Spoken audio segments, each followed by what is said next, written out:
Atos dos Apóstolos, capítulo 45. Carta de Roma. Ao apóstolo Paulo, cedo em sua experiência cristã, foram dadas especiais oportunidades de conhecer a vontade de Deus concernente aos seguidores de Jesus. Ele foi arrebatado ao terceiro céu, ao paraíso, e ouviu palavras inefáveis de que ao homem não é lícito falar. Ele próprio reconheceu que lhe tinham sido dadas muitas visões e revelações do Senhor. Sua compreensão dos princípios da verdade do Evangelho era igual à dos mais excelentes apóstolos. Ele tinha clara e plena compreensão da largura e o comprimento e a altura e a profundidade do amor de Cristo, que excede todo o entendimento. Paulo não podia falar de tudo o que tinha visto em visão, pois entre seus ouvintes havia alguns que teriam interpretado mal suas palavras. Mas o que lhe fora revelado capacitou-o a trabalhar como líder e sábio mestre, e também a moldar as mensagens que, em seus últimos anos, enviou às igrejas. A impressão que recebeu quando em visão ficou para sempre com ele, capacitando-o a dar uma representação correta do caráter cristão. De viva voz e por carta, ele apresentou uma mensagem que, desde então, tem levado auxílio e força à Igreja de Deus. Aos crentes de hoje, essa mensagem fala claramente dos perigos que ameaçarão a Igreja e das falsas doutrinas que ela terá de enfrentar. O desejo do apóstolo àqueles a quem enviava suas cartas de conselho e admoestação era que não mais fossem meninos inconstantes, levados em roda por todo o vento de doutrina, mas para que viessem à unidade da fé e ao conhecimento do Filho de Deus, a varão perfeito, à medida da estatura completa de Cristo. Aconselhava aos que eram seguidores de Jesus em comunidades pagãs a não andarem como andavam também os outros gentios, na vaidade do seu sentido, entenebrecidos no entendimento, separados da vida de Deus, pela dureza do seu coração, mas como sábios, remindo o tempo, porquanto os dias são maus.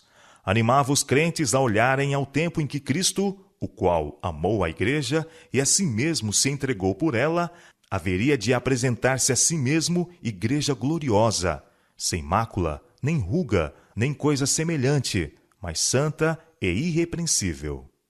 Efésios capítulo 5, versos 25 e 27.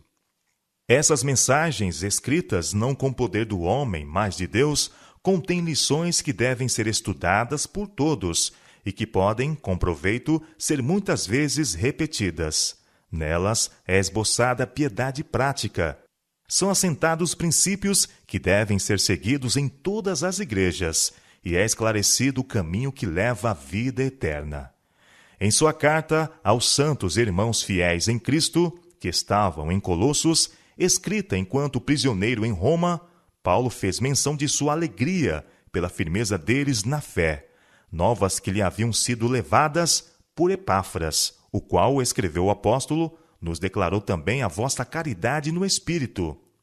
Por essa razão, continuou, nós também, desde o dia em que o ouvimos, não cessamos de orar por vós e de pedir que sejais cheios do conhecimento de sua vontade em toda a sabedoria e inteligência espiritual, para que possais andar dignamente do Senhor, agradando-lhe em tudo, frutificando em toda boa obra e crescendo no conhecimento de Deus, corroborados em toda a fortaleza, segundo a força da sua glória, em toda paciência e longanimidade com gozo. Colossenses capítulo 1, versos 2 a 11. Assim Paulo exprimiu em palavras seu desejo para com os crentes colossenses. Quão elevado é o ideal que essas palavras apresentam ao seguidor de Cristo! Elas mostram as maravilhosas possibilidades da vida cristã e tornam claro que não há limite para as bênçãos que os filhos de Deus podem receber. Crescendo constantemente no conhecimento de Deus, podem eles ir de força em força, de altura em altura na experiência cristã, até que pela força da sua glória sejam feitos idôneos para participar da herança dos santos na luz. Colossenses capítulo 1, verso 12. O apóstolo exaltou a Cristo perante seus irmãos como aquele por quem Deus criara todas as coisas e por quem tinha promovido a redenção. Ele declarou que a mão que sustém os mundos no espaço e mantém na ordem perfeita e incansável atividade todas as coisas através do universo de Deus é a mão que foi pregada na cruz por eles. Nele foram criadas todas as coisas que há nos céus e na terra, escreveu Paulo, visíveis e invisíveis, sejam tronos, sejam dominações, sejam principados, sejam potestades, tudo foi criado por ele e para ele. Ele é antes de todas as coisas, e todas as coisas subsistem por ele. Colossenses capítulo 1, versos 16 e 17. A vós também, que noutro tempo éreis estranhos e inimigos no entendimento pelas vossas obras más, agora, contudo, vos reconciliou no corpo da sua carne, pela morte, para perante ele vos apresentar santos e irrepreensíveis e inculpáveis. Colossenses capítulo 1, versos 21 e 22. O Filho de Deus se rebaixou para levantar os caídos. Para isso, deixou ele os mundos sem pecado, as 99 que o amavam, e veio à terra para ser ferido pelas nossas transgressões e moído pelas nossas iniquidades. Em tudo foi feito semelhante aos irmãos. Tornou-se carne, exatamente como nós somos. Ele soube o que significa ter fome, sede e cansaço. Foi sustentado pelo alimento e restaurado pelo sono. Foi estrangeiro e peregrino na terra. Estava no mundo, mas não era do mundo. Foi tentado e provado como são os homens e mulheres de hoje, vivendo, contudo, uma vida sem pecado. Compassivo, compreensivo e terno, sempre gentil para com os outros, ele representava o caráter de Deus. O Verbo se fez carne e habitou entre nós, cheio de graça e de verdade. João capítulo 1, verso 14. Cercado pelas práticas e influências do paganismo, os crentes colossenses estavam em perigo de ser afastados da simplicidade do Evangelho. E Paulo, para adverti-los contra isso, apontou-lhes a Cristo como o único guia seguro. Porque quero que saibais, escreveu ele, quão grande combate tenho por vós, e pelos que estão em Laodiceia, e por quantos não viram meu rosto em carne, para que os seus corações sejam consolados e estejam unidos em caridade, e enriquecidos da plenitude da inteligência para conhecimento do mistério de Deus, Cristo, em quem estão escondidos todos os tesouros da sabedoria e da ciência. E digo isto para que ninguém vos engane com palavras persuasivas. Como, pois, recebestes o Senhor Jesus Cristo, assim também andai nele, arraigados e edificados nele e confirmados na fé, assim como fostes ensinados, crescendo em ação de graças, tendo cuidado para que ninguém vos faça presa sua, por meio de filosofias e vãs sutilezas, segundo a tradição dos homens, segundo os rudimentos do mundo e não segundo Cristo, porque nele habita corporalmente toda a plenitude da divindade, e estáis perfeitos nele, que é a cabeça de todo principado e potestade.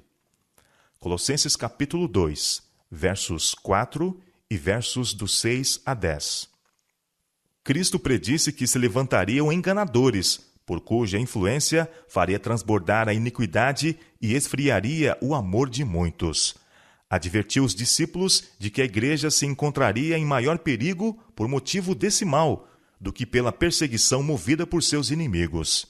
Vezes e mais vezes, Paulo advertiu os crentes contra esses falsos ensinadores. Contra esse perigo, acima de qualquer outro, deviam eles precaver-se, pois que, recebendo falsos ensinadores, abririam a porta aos erros mediante o que o inimigo turbaria as percepções espirituais e abalaria a confiança dos recém-conversos à fé do Evangelho. Cristo era a norma pela qual deviam eles testar as doutrinas apresentadas. Tudo que não estivesse em harmonia com seus ensinos devia ser rejeitado.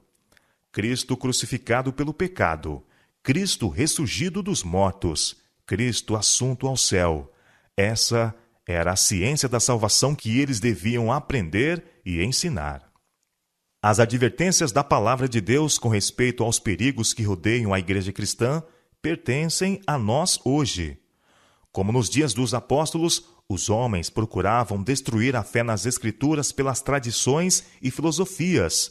Assim, hoje, pelos aprazíveis sentimentos da alta crítica, evolução, espiritismo, teosofia e panteísmo, o inimigo da justiça está procurando levar as pessoas para caminhos proibidos. Para muitos, a Bíblia é uma lâmpada sem óleo, porque voltaram a mente para canais de crenças especulativas que produzem má compreensão e confusão. A obra da alta crítica, em dissecar, conjecturar e reconstruir, está destruindo a fé na Bíblia como uma revelação divina. Está roubando a palavra de Deus em seu poder de controlar, erguer e inspirar vidas humanas.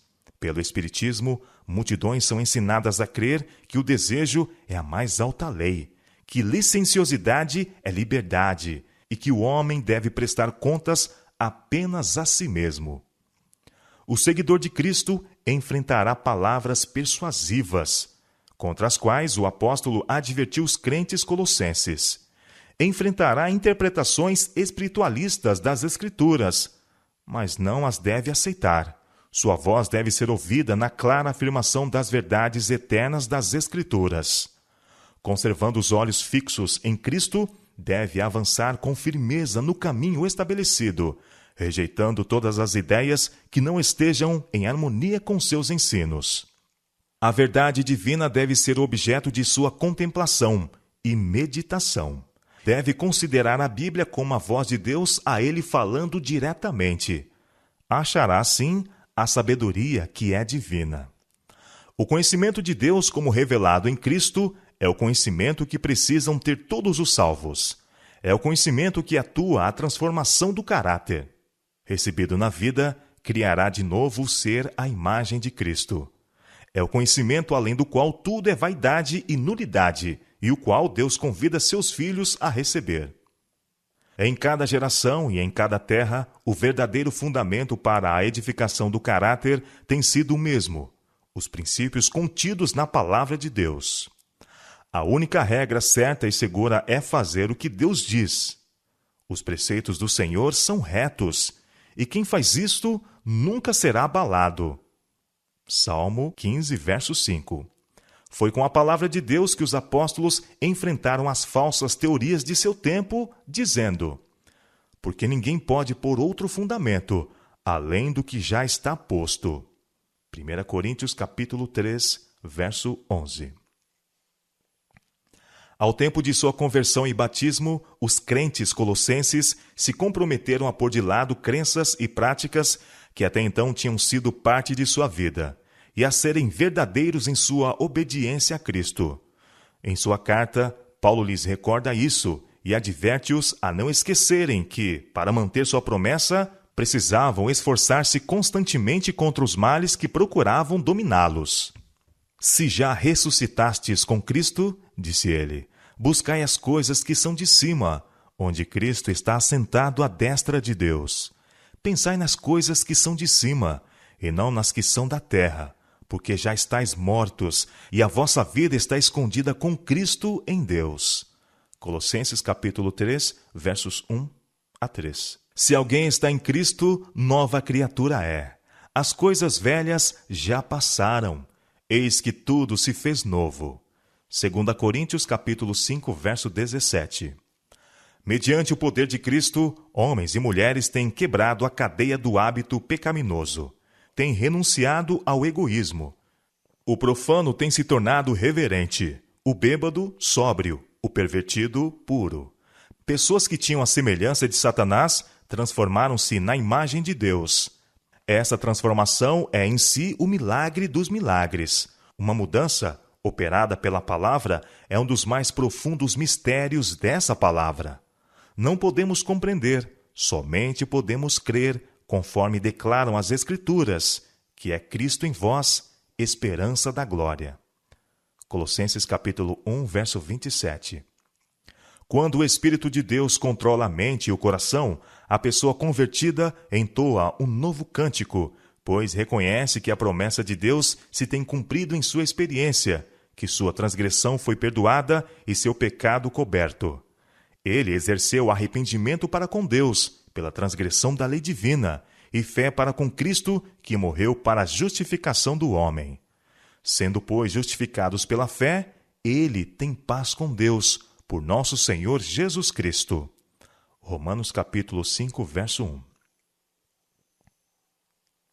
Mas, porque essa é sua experiência, o cristão não deve cruzar os braços, satisfeito com o que já conseguiu. Aquele que tem determinado entrar no reino espiritual verificará que todos os poderes e paixões da natureza não regenerada, apoiados pelas forças do reino das trevas, estão arregimentados contra ele. Ele precisa renovar a sua consagração cada dia, e cada dia batalhar contra o mal. Velhos hábitos, tendências hereditárias para o erro, lutarão para manter a supremacia, e contra isso deve ele estar sempre em guarda, lutando na força de Cristo pela vitória. Mortificai, pois, os vossos membros que estão sobre a terra, escreve Paulo aos Colossenses, nas quais também em outro tempo andastes, quando viveis nelas. Mas agora despojai-vos também de tudo, da ira, da cólera, da malícia, da maledicência, das palavras torpes da vossa boca. Resisti-vos, pois, como eleitos de Deus, santos e amados, de entranhas de misericórdias, de benignidade, humildade, mansidão, longanimidade, suportando-vos uns aos outros, perdoando-vos uns aos outros, se alguém tiver queixa contra outro. Assim como Cristo vos perdoou, assim fazei vós também. E sobre tudo isto, revesti-vos de caridade, que é o vínculo da perfeição. E a paz de Deus, para a qual também fostes chamados em um corpo, domine em vossos corações, e sede agradecidos. Colossenses capítulo 3, versos do 5 ao 17. A carta aos Colossenses está repleta de lições do mais alto valor a todos quantos estão empenhados no serviço de Cristo. Lições que mostram a singeleza de propósito e as altas aspirações que serão vistas na vida daquele que, de maneira reta, representa o Salvador. Renunciando a tudo o que poderia impedi-lo de progredir em direção ao alto, ou levá-lo a desviar os pés de alguém do caminho estreito, o crente revelará em sua vida diária misericórdia, bondade, humildade, mansidão, longanimidade e o amor de Cristo. O poder de uma vida mais alta, mais pura e mais nobre é nossa grande necessidade. O mundo tem ocupado demais os nossos pensamentos e o reino de Deus bem pouco. Em seus esforços para alcançar o ideal de Deus para si, o cristão não deve desesperar de coisa alguma. A perfeição moral e espiritual, mediante a graça e o poder de Cristo, é prometida a todos. Jesus é a fonte de poder, a origem da vida. Ele nos leva a sua palavra, e da árvore da vida nos apresenta as folhas para a saúde dos enfermos do pecado. Ele nos leva ao trono de Deus e põe em nossa boca uma oração pela qual somos levados a íntimo contato com Ele próprio. Em nosso benefício, põe em operação os instrumentos todo-poderosos do céu. Em cada passo, tocamos seu vivo poder. Deus não fixa limite para o progresso dos que desejam ser cheios do conhecimento da sua vontade em toda a sabedoria e inteligência espiritual. Mediante a oração, a vigilância, através do crescimento no conhecimento e na compreensão, eles devem ser corroborados em toda a fortaleza, segundo a força da sua glória. Assim são preparados para trabalhar por outros.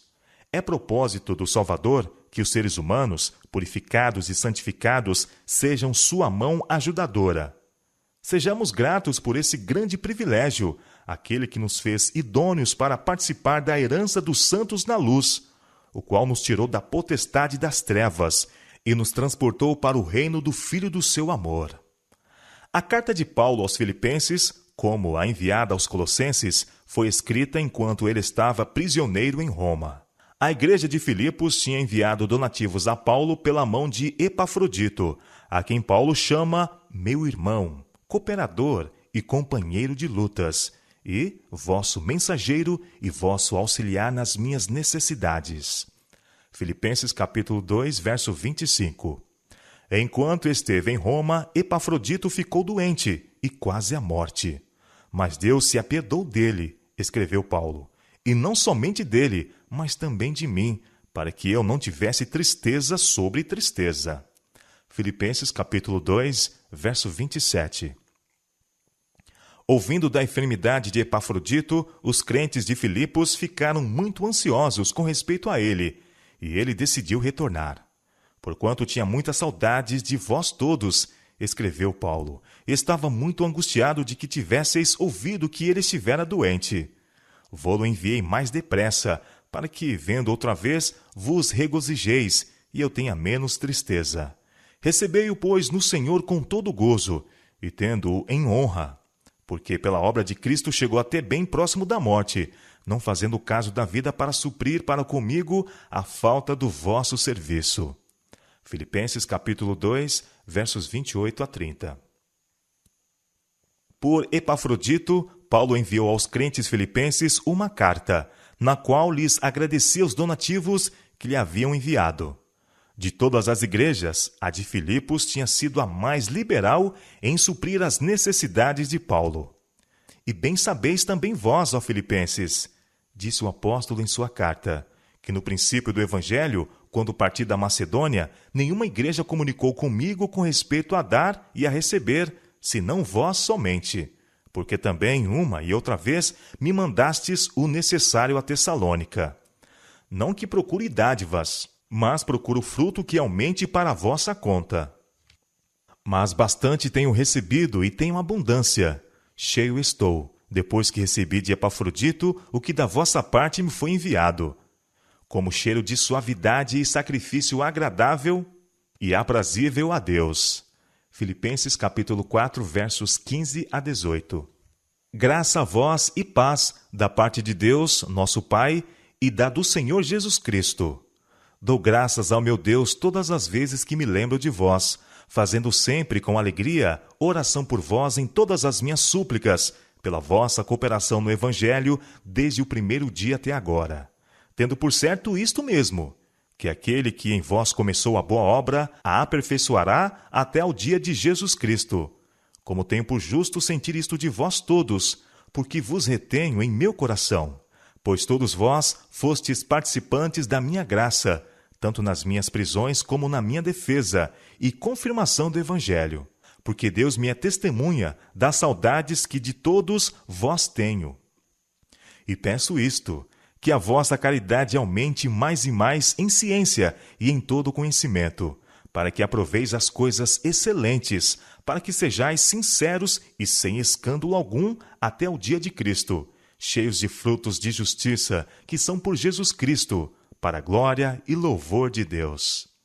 Filipenses capítulo 1, versos 2 a 11. A graça de Deus subtinha Paulo em sua prisão, habilitando-o a regozijar-se na tribulação. Com fé e segurança, ele escreveu aos seus irmãos filipenses que sua prisão tinha redundado no progresso do Evangelho.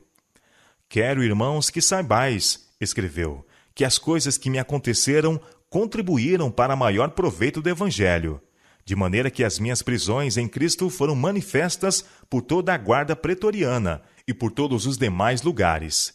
E muitos dos irmãos no Senhor, tomando ânimo com as minhas prisões, ousam falar a palavra mais confiadamente, sem temor. Filipenses capítulo 1, versos 12 a 14. Há uma lição para nós nesta experiência de Paulo, pois ela revela a maneira de Deus operar. O Senhor pode tirar vitória daquilo que poderá parecer para nós confusão e revés. Estamos em perigo de nos esquecermos de Deus, de olhar para as coisas que se veem, em vez de contemplar, pelos olhos da fé, as que se não veem. Quando ocorre uma desventura ou calamidade, estamos prontos a acusar a Deus de negligência ou crueldade. Se lhe parece próprio eliminar nossa utilidade em algum sentido, entristecemo-nos, não nos detendo para pensar que assim Deus pode estar agindo para o nosso bem. Necessitamos aprender que a correção é uma parte de seu grande plano e que, sob a aflição, pode o cristão, algumas vezes, fazer mais pelo Mestre que quando empenhado em serviço ativo. Como exemplo, aos filipenses na fé cristã, Paulo chamou-lhes a atenção para Cristo, que, sendo em forma de Deus, não teve por usurpação ser igual a Deus, mas aniquilou-se a si mesmo, tomando a forma de servo, fazendo-se semelhante aos homens, e achado na forma de homem, humilhou-se a si mesmo, sendo obediente até a morte, e morte de cruz. Filipenses capítulo 2, versos 6 a 8. De sorte que, meus amados, continuou, assim como sempre obedecestes, não só na minha presença, mas muito mais agora na minha ausência, assim também operai a vossa salvação com temor e tremor, porque Deus é o que atua em vós, tanto o querer como o efetuar, segundo a sua boa vontade. Fazei todas as coisas sem murmurações, nem contendas, para que sejais irrepreensíveis e sinceros. Filhos de Deus, inculpáveis no meio de uma geração corrompida e perversa, entre a qual resplandeceis como astros no mundo, retendo a palavra da vida, para que no dia de Cristo possa gloriar-me de não ter corrido nem trabalhado em vão. Filipenses capítulo 2, versos 12 a 16. Essas palavras foram relatadas para auxílio de toda pessoa que luta. Paulo ergue a norma de perfeição e mostra como pode ser alcançada. Operai a vossa salvação, diz ele, porque Deus é o que atua em vós. A obra de ganhar a salvação é de coparticipação e cooperação. Deve haver cooperação entre Deus e o pecador arrependido. Isso é necessário para a formação de corretos princípios de caráter. Deve o homem fazer veementes esforços para vencer o que o impede de alcançar a perfeição. Mas, para alcançar êxito, ele depende inteiramente de Deus. Por si mesmo, o esforço humano não é suficiente. Sem a ajuda do poder divino, ele de nada vale. Deus age e o homem também. A resistência à tentação deve partir do homem, que, por sua vez, deve obter de Deus o poder. De um lado se acham sabedoria infinita, compaixão e poder. Do outro, debilidade, pecaminosidade e incapacidade absoluta. Deus quer que governemos nosso ser, mas não nos pode ajudar sem nosso consentimento e cooperação. O Espírito Divino age por meio dos poderes e faculdades concedidos ao ser humano. Não podemos colocar por nós mesmos nossos propósitos, desejos e inclinações em harmonia com a vontade divina. Mas se estivermos dispostos, o Salvador fará isso por nós, destruindo os conselhos e toda altivez que se levanta contra o conhecimento de Deus, e levando cativo todo o entendimento à obediência de Cristo. 2 Coríntios, capítulo 10, verso 5. Aquele que deseja construir um caráter forte e simétrico e que deseja ser um cristão bem equilibrado deve dar tudo a Cristo e fazer tudo por Cristo, pois o Redentor não aceitará serviço dividido. Precisa aprender diariamente o significado da entrega do eu. Precisa estudar a palavra de Deus, aprendendo o seu significado e obedecendo a seus preceitos. Assim pode ele alcançar o padrão da excelência cristã. Dia a dia, Deus trabalha com ele, aperfeiçoando o caráter que deve resistir no tempo da prova final. E dia a dia, o crente está manifestando diante dos homens e dos anjos um experimento sublime, mostrando o que o Evangelho pode fazer por caídos seres humanos. Quanto a mim, escreveu Paulo, não julgo que o haja alcançado, mas uma coisa faço, e é que, esquecendo-me das coisas que atrás ficam e avançando para as que estão diante de mim, prossigo para o alvo, pelo prêmio da soberana vocação de Deus em Cristo Jesus. Filipenses capítulo 3, versos 13 e 14.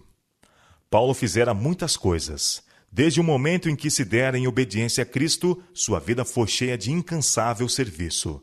De cidade em cidade, de país em país, ele viajou, contando a história da cruz, conquistando conversos para o Evangelho e estabelecendo igrejas.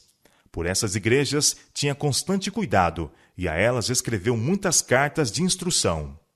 Às vezes, trabalhava em seu ofício para ganhar o pão de cada dia. Mas em todas as cansativas atividades de sua vida, Paulo jamais perdeu de vista o grande propósito: caminhar para o alvo da sua soberana vocação. Um alvo mantinha ele firmemente diante de si: ser fiel àquele que, às portas de Damasco, se lhe revelara. Desse alvo, força alguma poderia desviá-lo. Exaltar a cruz do Calvário. Esse era o motivo dominante que lhe inspirava as palavras e os atos.